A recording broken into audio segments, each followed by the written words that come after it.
It's Thursday as the Ducks prepare to head to Salt Lake City for a huge road matchup against the Utah Utes. Major Pac-12 implications, college football playoff implications as well. So we're rolling out more preview content over on ducksdigest.com, and also working on getting a preview podcast. So stay tuned for that. But we have some injury updates that we kind of just wanted to run through here, get everybody up to speed on kind of what to expect, what we're hearing coming out of Eugene this week. Just to kind of lay some context here, we talked to Coach Cristobal twice a week on Monday and Wednesday before the game. So I kind of wanted to compile all those updates into one video to let everyone know what's happening.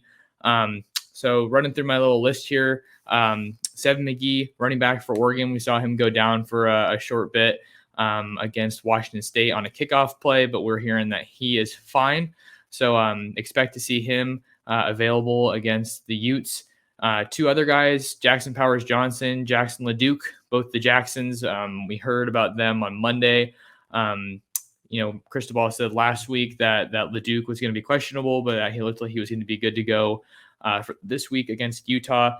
And then Jackson Powers Johnson. So to talk about Jackson Powers Johnson, Cristobal is saying that he is ready to go, ready to play this week. Just talking about Powers Johnson and LeDuc. This is on Monday. Both those guys were held back, but they were right on the cusp and they were ready to play in an emergency. And then Jackson LeDuc, Cristobal was asked on Wednesday, kind of what does it look like for him? How realistic is it for him to be a contributor right now? And Cristobal said it's been a long time since he's played. He practiced full speed, did everything, and not just against the scouts, but when the ones go against the ones, twos go against the twos, and he looks great. We expect him to be a contributor. And just to give some thoughts on that one, I think that's really, really good news, right? Anytime you can get somebody back healthy on your team is going to be good, but particularly in the linebacker core, right? This linebacker core has just been super depleted for a lot of the year when you think back to injuries to Justin Flo and Drew Mathis that came up early in the year. And then having to slide Jeffrey Bassa down from safety. And man, has he been a success story for this Tim DeRuyter defense. He's looking almost right at home. Obviously, that's not his original position, but he's been a really big bright spot for Oregon. So LeDuc was a pretty highly, I don't want to say highly touted recruit because he wasn't as highly rated as like a Justin Flo or a Noah Sewell, but coming out of Nevada, I think he was one of the stronger players in that class, and he was someone that we constantly hear really good things about around the program, but we really haven't gotten to see him do a whole lot outside of the occasional special teams work. But you look at the situation with this year's team, and there's definitely some opportunity there for him to play. But I do also think that it's worth mentioning, just look at where the Ducks are in their schedule. Does it make sense if you're thinking about this from, the staff's point of view? Does it make sense to put him in a close game potentially against Utah or even Oregon State if you want to look ahead to the following week, or a potential Pac-12 championship game if the Ducks can make it to Las Vegas?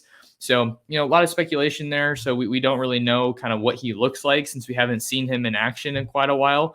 So he's going to be a guy to keep an eye on for sure when the Ducks take on Utah on Saturday. So good to hear that Powers Johnson is available too. You think about kind of what's going on with the personnel on the offensive line. Ryan Walk expected to miss numerous weeks after he got banged up against Washington and went down in that game. So I think a lot of people, myself included, expected to see Powers Johnson a pretty decent amount last week against Washington State. So I think that speaks to probably the caution that, the staff is taking with this injury, but also just, the results speak for themselves. Whoever they're trotting out there, they're taking care of business. So Dawson Jaramillo was getting involved. And then we're seeing TJ Bass doing some stuff at tackle, Stephen Jones doing a lot of stuff at one of the guard spots.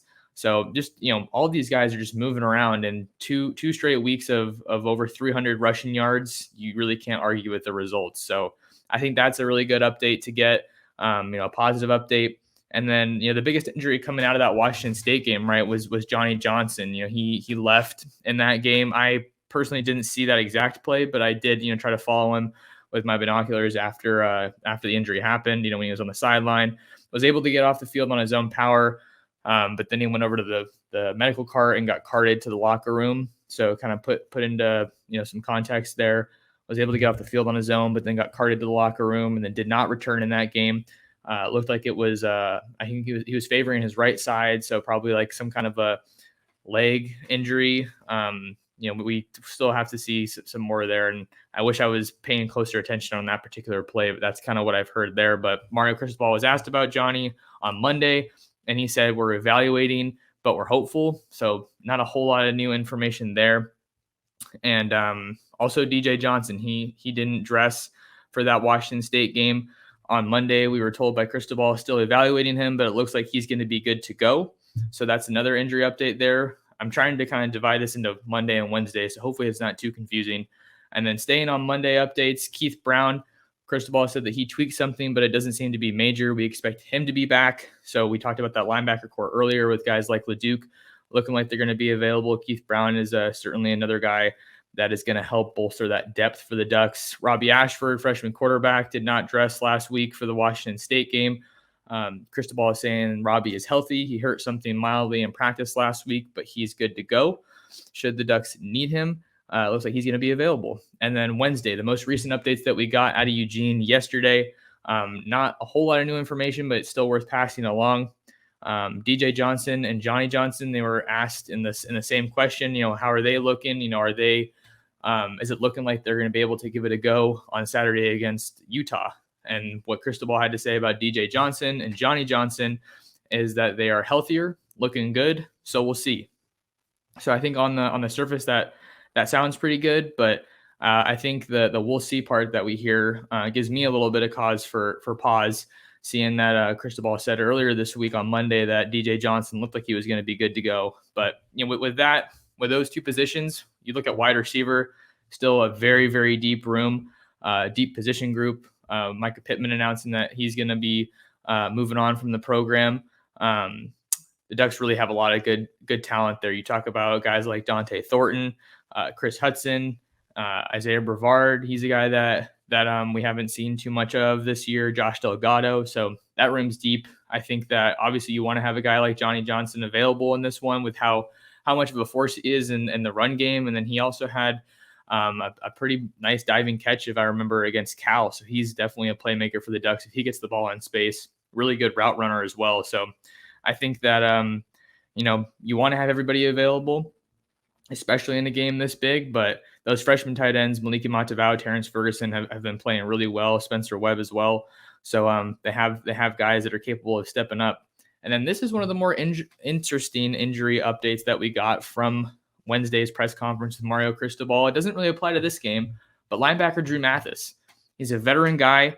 He got hurt in that first game of the season against Fresno State. And man, you see how the team played in the ensuing weeks and having to run out some young guys in that position. Nate Hukulani has stepped into a bigger role. And you see, how valuable an experienced guy like Mathis, is to this team. But Cristobal was asked, kind of just for an update about Drew and kind of when he might be able to make it back. And Cristobal said to be in the postseason, not in the next couple of weeks, would be great to see for him because he's a senior. So we kind of lumped that with Bennett Williams. I feel like him and Drew, those are both pretty significant injuries, but now the window's kind of opening a little bit, it sounds like, for these guys to make returns. I don't want to make more of it than what it is. That's why I try to come on these videos and just tell you, hey, this is straight up what we're hearing from the staff, so that there's no confusion there. And just because I brought up Bennett, Cristobal said there's a chance, and that was pretty much all we got out of him for that question.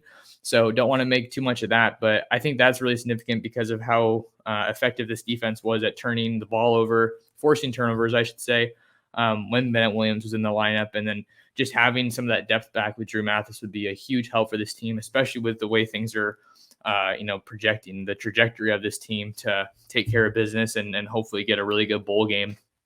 But those are the updates that we have for this one. If you're watching, do me a favor and take a second out of your day to subscribe to the channel. Really helps me keep doing my thing, covering the Ducks. The support has been awesome. And make sure to check out the Ducks Dish podcast and give me a follow on Twitter, name on your screen, at mtorsports. That'll do it for this one. Ducks head to Utah on Saturday to face the Utah Utes in a game with huge, huge implications for the Pac-12 picture as well as the playoff picture. Ducks Digest will have all your coverage. So make sure to stay tuned in for that one, and we'll see you guys in the next video.